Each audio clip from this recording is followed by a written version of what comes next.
Do you, yes, you, want to know all about Callie sacrifices in Spelunky 2? Well, you probably already do know the basics if you're watching this video, but if you don't, I'll still give you a quick rundown. So Callie's altar works on a point system, where various creatures count for different amounts of points, or favor as referred to in game.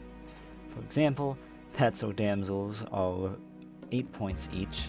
Most basic stunnable creatures, such as cavemen or horned lizards, are worth 2. The main exception to this being that any monster that has harnessed the power of magic tends to be worth about 4 points. And lastly, hired hands are worth 6, as is every NPC.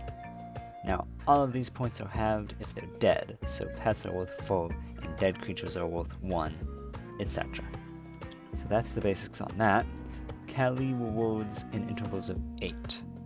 Pretty much any basic item for the first 8 points, and then the Kapala at 16 points, and anything past that is Destroy or Jelly.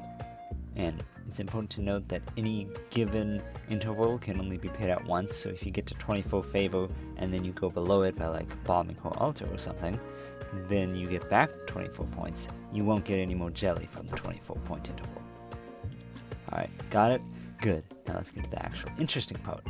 Callie can also accept various other things as a sacrifice. And that's what this video is about, so let's actually get into that. Firstly, and probably one of the more well-known ones, is that you can sacrifice the Tusk Idol, or the Idol, to spawn a golden monkey. It is of note that nothing will be rewarded if you have negative favor, so don't do it if you've blown up an altar on accident. Secondly, obviously, and maybe even more well-known, if you give a present to Callie, she'll spawn an eggplant. Once again, nothing will be produced if she has negative favor. And lastly, for the simple ones, if you have 16 or more favor with Callie, then sacrificing a rock will produce a stone arrow. Now for the interesting ones. If you can find an altar on 6-2 most likely, then you can actually sacrifice the Ushapti from the Ushapti room. The rewards are as follows. If you have negative favor, then you'll spawn a vampire. If your favor is 0 to 7, then you'll spawn a caveman. If your favor is 8 to 15, you'll spawn a cave turkey. If your favor is 16 to 31, you spawn a hired hand. And if it's greater than or equal to 32, you spawn a hired hand holding a shotgun.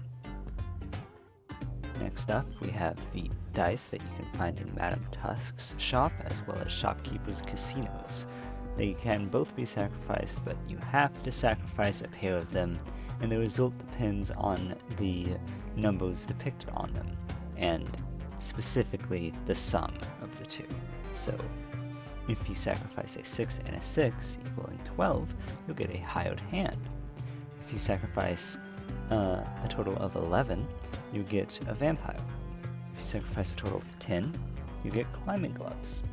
If you sacrifice a total of 9, you get a cooked turkey.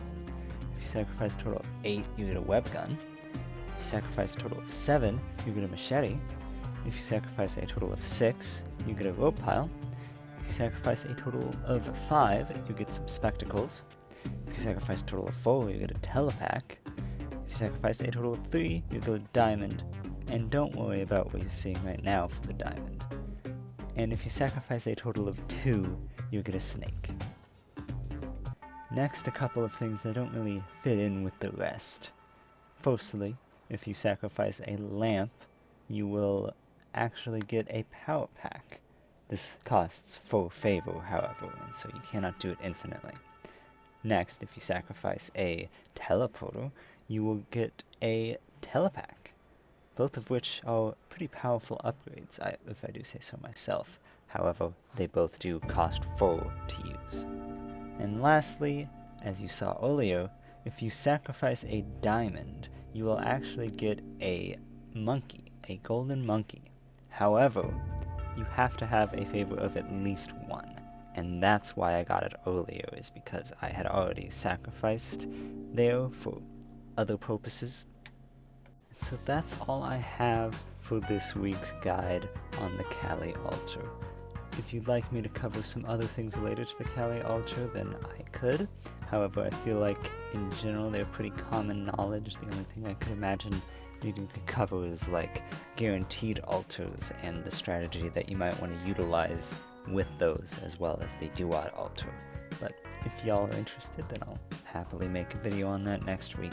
So let me know if you enjoyed the video, like, subscribe, all that stuff that people say you should do, and yeah, have a happy new year.